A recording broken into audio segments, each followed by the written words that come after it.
সৌর্য দেখল শ্রীমন্তী অয়নকে ছেড়ে আলাদা ঘুরছে। এদিকে দিশার বর সৌরভ শ্রীমন্তীকে একা ঘুরতে দেখে ওর দিকে এগোল। সৌরভ প্রথম থেকেই শ্রীমন্তীকে পছন্দ করত। পাকে চক্রে ওর বিয়েটা দিশার সঙ্গে হয়েছে ঠিকই, তবে সে আজও শ্রীমন্তীকে পছন্দ করে। সবথেকে বড় কথা, সে এখনও শ্রীমন্তীর মন পাওয়ার জন্য অনবরত চেষ্টা করে চলেছে। যদিও শ্রীমন্তী কখনোই সৌরভকে বিশেষ পাত্তা দেয়নি। অয়নের জামা কাপড় দেখেছ? এত দামি ব্র্যান্ডের জামা কাপড় শ্রীমন্তী কিনে দিয়েছে ওই ভিখারিটাকে। মেয়েটা আজকাল কিন্তু অয়নকে একটু বেশি ভাও দিচ্ছে। একটু বেশি লাফাচ্ছে এরা। এবার দেখ আমি কি করি। আরে অয়নবাবু, আজ ব্র্যান্ডের জামা কাপড় পরে বউয়ের পয়সায় ভালোই ফুটানি চলছে দেখছি। না হলে তোমার মতো একটা হদ্দ বেকারের কি আর ক্ষমতা আছে এসব দামি পোশাক পরার? আশেপাশে থাকা কিছু লোক সৌর্যের কথায় হেসে উঠল। ঠিক তখনই দিশাও হাতে মদের গ্লাস নিয়ে এগিয়ে এলো ওদের কাছে। আরে অয়নদা, সব ঘর জামাইরাই শ্বশুরবাড়ির পয়সায় জীবন চালায়, তাতে কার কি সমস্যা? তুমি যদি তোমার বউয়ের পয়সায় বসে খাও তাতে ক্ষতি কি?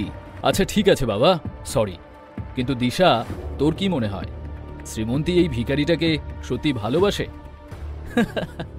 কেন, তোর তা মনে হয় না বুঝি?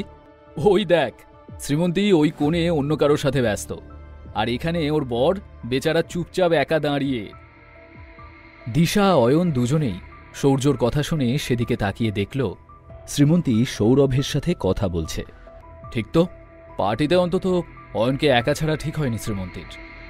তুমি মন খারাপ করো না অয়নদা, এসো আমরা সবাই একসঙ্গে এনজয় করি। নিজের হাতে থাকা মদের গ্লাসটা অয়নের দিকে এগিয়ে দিল দিশা। সরি দিশা, আমি এসব খাই না। ও কাম অন অয়ন, তুমি মল্লিক পরিবারের পার্টিতে এসেছ, এখানে তো আমরা যা খাই তা খেতেই হবে। আফটার অল একটা রেপুটেশনের ব্যাপার আছে তো, তাই না? অয়ন বাধা দিয়েও নিজেকে ওদের হাত থেকে ছাড়াতে পারল না। এদিকে সুরভি দেবী সৌর্যর বাবার সাথে পার্টিতে এসে উপস্থিত হলেন। শ্রীমন্তীর দাদু সুবীরবাবু এ সময় উপস্থিত গেস্টদের সঙ্গে কথা বলছিলেন। আর ঠিক তখন সৌর্য জোর গলায় চেঁচিয়ে অয়নের দিকে সকলের দৃষ্টি ফেরায়।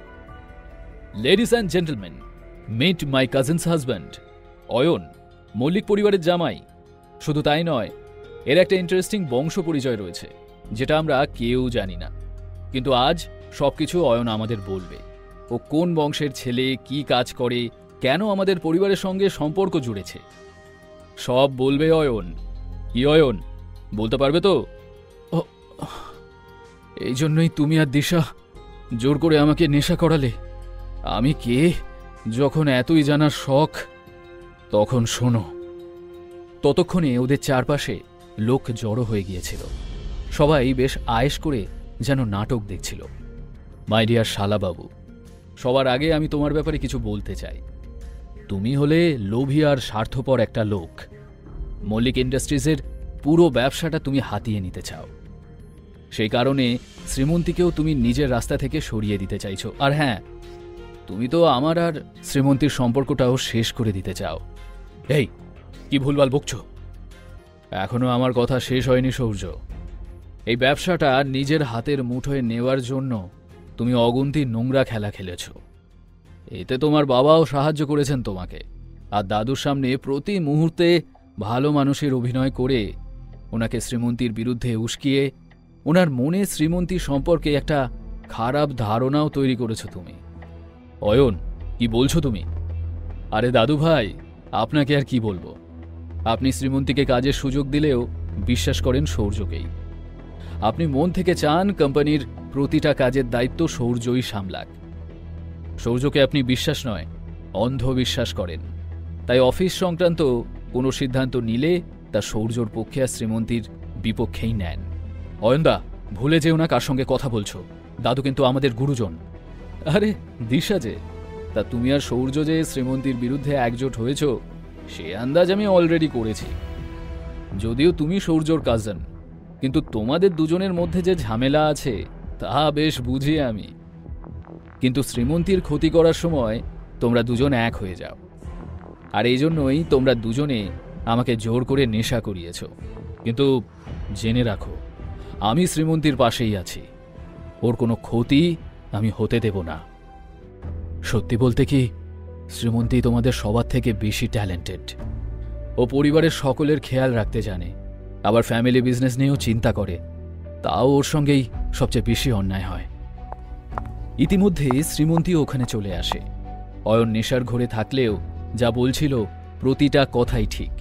কথাগুলো শুনে শ্রীমন্তীর চোখেও জল চলে এলো। ব্যাস, অনেক হয়েছে। সকলের সামনে অনেক অপমানিত করেছ তুমি আমাদের। এখন ভালোই ভালো এখান থেকে বিদায় নিলেই তোমার মঙ্গল, না হলে। কথাটা বলে সৌর্য অয়নকে জোর ধাক্কা দিতেই ও হোঁচট খেয়ে শ্রীমন্তীর পায়ের কাছে এসে পড়ল। ওটাই তোর জায়গা। শ্রীমন্তীর পায়ের জুতোর সমান তুই আগেও ছিলি আর আজও আছিস। নীরবে শ্রীমন্তী অয়নের হাতটা ধরে ওকে ওঠালো। অয়ন তখনও নেশার ঘরে বিড়বিড় করছিল। ওকে দু হাতে সামলানোর চেষ্টা করতে করতে রাগে শ্রীমন্তীর চোয়াল শক্ত হল। আজ তোরা দুজনে অসভ্যতার চরম সীমাটাও পার করে ফেলেছিস। কাউকে ছোট করার জন্য তোরা যে কতটা নিচে নামতে পারিস তা আজ আমার দেখা হয়ে গেল। কিন্তু একটা কথা শুনে রাখ, অয়নকে কিছু বলার আগে মনে রাখবি ও আমার হাজব্যান্ড, আর হাজার চেষ্টা করলেও এই সত্যিটা তোরা বদলাতে পারবি না। তাই আজকের পর থেকে যদি কেউ অয়নের সাথে কোনো রকম খারাপ ব্যবহার করে তবে কিন্তু ভালো হবে না বলে দিলাম। শ্রীমন্তীর কথা শুনে সৌর্য এবং দিশা দুজনেই হাঁ হয়ে গেল। ওরা কল্পনাও করতে পারেনি যে শ্রীমন্তী অয়নের পাশে দাঁড়াবে। সুরভি দেবীও হতবাক হয়ে সৌর্য আর দিশার কাছে এসে জিজ্ঞেস করলেন, এসব কি নাটক চলছে? কাকিমা, এই অয়ন হলো আমাদের পরিবারের একটা কলঙ্ক, আর শ্রীমন্তী এই কলঙ্কের দাগটাকে সঙ্গে নিয়েই সারা জীবন থাকতে চাইছে। এখন আমাদের কি বা করার আছে? শ্রীমন্তীর বাবাই ওই ভিখারি অয়নটাকে আমার মেয়ের গলায় ঝুলিয়ে দিয়েছে। অনেক কিছুই করার আছে। তুমি চাইলে আমরা এদের সম্পর্কটা শেষ করে দিতে পারি। কিন্তু কিভাবে? আমি তো একে ঘাড় থেকে নামানোর কোনো রাস্তাই খুঁজে পাচ্ছি না। এরপর সৌর্য সুরভি দেবীর কানের কাছে ফিসফিস করে এমন কিছু বলল যা শুনে ওনার ঠোঁটে হাসির রেখা ফুটে উঠল।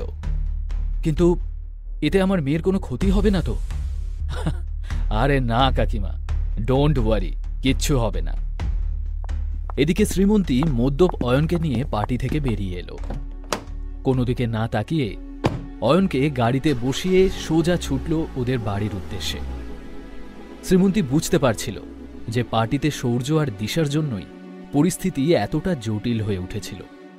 কিন্তু এটা ভেবে শ্রীমন্তীর ভালো লাগছিল যে অয়ন যা যা বলেছে সবটাই শ্রীমন্তীর মনের কথা। এই সত্যি কথাগুলো শ্রীমন্তী বরাবর বলতে চেয়েছে, কিন্তু পারেনি। বাড়ি পৌঁছে অয়নকে ওর বিছানায় শুইয়ে দিল শ্রীমন্তী।